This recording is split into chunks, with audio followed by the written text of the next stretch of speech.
बस्तर में नक्सलवाद के चलते काफी वर्षों तक शिक्षा पर बुरा प्रभाव पड़ रहा है। 4 दशकों से बस्तर और छत्तीसगढ़ के लिए सरदर्द बना माओवाद संगठन भले हो अब अपनी अंतिम सांस गिन रहा है, लेकिन आज भी अंदरूनी इलाके के कई बच्चे शिक्षा से वंचित हो गए हैं और ऐसे सैकड़ों बच्चे ड्रॉप आउट की श्रेणी में आ गए हैं। अब सबसे बड़ा सवाल यही है कि आखिर बस्तर संभाग में ड्रॉप आउट बच्चे आखिर कहां गए। संभाग के अंदरूनी इलाकों के स्कूलों में ये ड्रॉप आउट बच्चे गायब हैं, यानी ये कहें कि इनकी संख्या स्कूलों में नहीं है। वहीं शिक्षा विभाग के पास भी आंकड़े कुछ साफ नहीं है।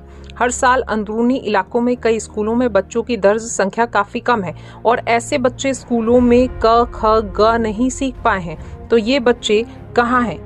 वहीं जानकार भी बताते हैं कि ड्रॉप आउट बच्चे माओवाद संगठन में शामिल हो गए हैं और नक्सली ऐसे बच्चों का इस्तेमाल सुरक्षा बलों की रेकी करने, मुखबिरी करने और उन्हें सैनिक बल में उपयोग करने के साथ ही अपने नाट्य दल में शामिल करते हैं।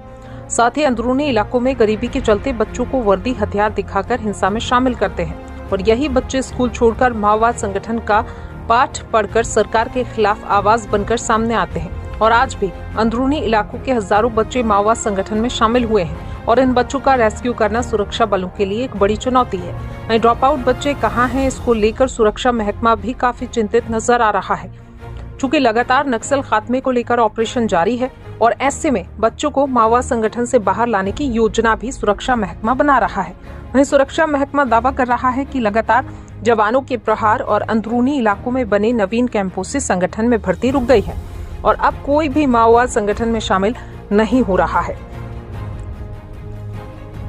ब्यूरो चीफ अनिल राव की रिपोर्ट। हमारे द्वारा तो लगातार प्रयास किया जाने की पढ़ाई का स्तर अच्छा रहे, ड्रॉप आउट की संख्या घटी है। पिछले बार की तुलना अंदरूनी इलाकों में मतलब शिक्षक पहुंचे, बच्चे पहुंचे, उसके लिए क्या प्रयास? ये प्रयास ये कर रहे हैं हम कि सभी शिक्षक टाइम पे अपने स्कूल में पहुंचे। इसके लिए दौरा भी कर रहा हूँ, बड़ों को भी प्रेरित कर रहा हूँ। कुछ बच्चे जो स्कूल छोड़ के अन्य संगठन में शामिल हो रहे हैं, उनकी भी कुछ आंकड़ा सामने आता है? नहीं, वैसा तो हमारे पास आंकड़ा नहीं है। देखिए, अंदरूनी इलाकों में खासकर जो नक्सल प्रभावित इलाके हैं वहाँ पर नक्सली जो है छोटे बच्चों का उपयोग कई प्रकार से करते हैं। जैसे मुखबिरी करवाते हैं, उनसे रेकी करवाते हैं, बाल संगम के रूप में उनका उपयोग करते हैं। पिछले काफ़ी समय से हम देखते आए हैं कि जिस प्रकार से दक्षिण बस्तर में ड्रॉप आउट की संख्या स्कूल लेवल पर और पोस्ट स्कूल लेवल पर मतलब कॉलेज लेवल में भी ड्रॉप आउट का परसेंटेज काफ़ी हाई है। और यही कारण है कि यहाँ पर जो है पिछले कुछ वर्षों से सरकार कोशिश भी कर रही थी कि ड्रॉप आउट कम किया जाए। इसके लिए भी इस प्रकार से वहाँ की परिस्थितियों का लाभ उठा करके उनको पहले अपने संगठन की रीति नीति से अवगत कराते हैं। अब छोटा बच्चा है, बच्चे जब आते हैं तो कहीं ना कहीं वर्दी को लेकर के और जो आर्म्स को लेकर के उनमें आकर्षण होता है, तो उस आकर्षण की प्रतिपूर्ति में वो लोग कहीं ना कहीं उनको हिंसा में इन्वॉल्व करते हैं।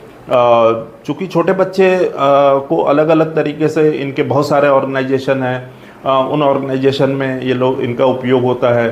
कई प्रकार, जैसे चेतना नाट्य मंडली है, उसमें जिसका इंटरेस्ट गाने बजाने और कला के क्षेत्र में है तो उसका उपयोग करते हैं। बाल नक्सली जो है वो बड़ी मात्रा में है और बड़ी संख्या में है। दरअसल अंदरूनी इलाकों में स्कूलों की भी स्थिति बहुत अच्छी नहीं है, शिक्षकों की कमी है। कहीं मान लो बच्चे हैं तो शिक्षक नहीं है, कहीं शिक्षक हैं तो बच्चे नहीं हैं।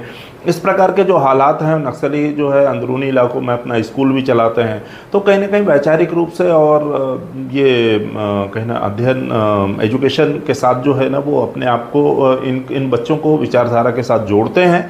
और जैसा माओवादियों का एक असली चेहरा है जो विकास विरोधी, जन विरोधी, आदिवासी विरोधी, खासतौर पर जो बालक बालिका और महिला का अधिकार को वंचित करने का उनका एक छवि है, उनके एक इस टाइप का एक मोडस ऑपरेंडी, उसको देख कर समझने के बाद माओवादी संगठन में अभी वर्तमान में कोई बड़ी संख्या में नाबालिग बच्चे कोई अभी शामिल नहीं हो रहा या कंपलसरी रिक्रूटमेंट भी नहीं हो पा रहा, क्योंकि अधिकतम इलाका में सुरक्षा बल द्वारा नवीन कैंप स्थापित करके माओवादियों के इस प्रकार का गतिविधि के ऊपर काफ़ी प्रभावी रूप से अंकुश लाए गए थे। इसलिए माओवादी संगठन में न सिर्फ नाबालिग बच्चे, उसके अलावा और अन्य जितना भी जो स्थानीय कोई युवाएं होती उनकी बातों में पूर्व में जैसा गुमराह होकर चले जाते हैं, उस टाइप की परिस्थिति भी अभी हमको देखने के लिए नहीं मिल रहा है।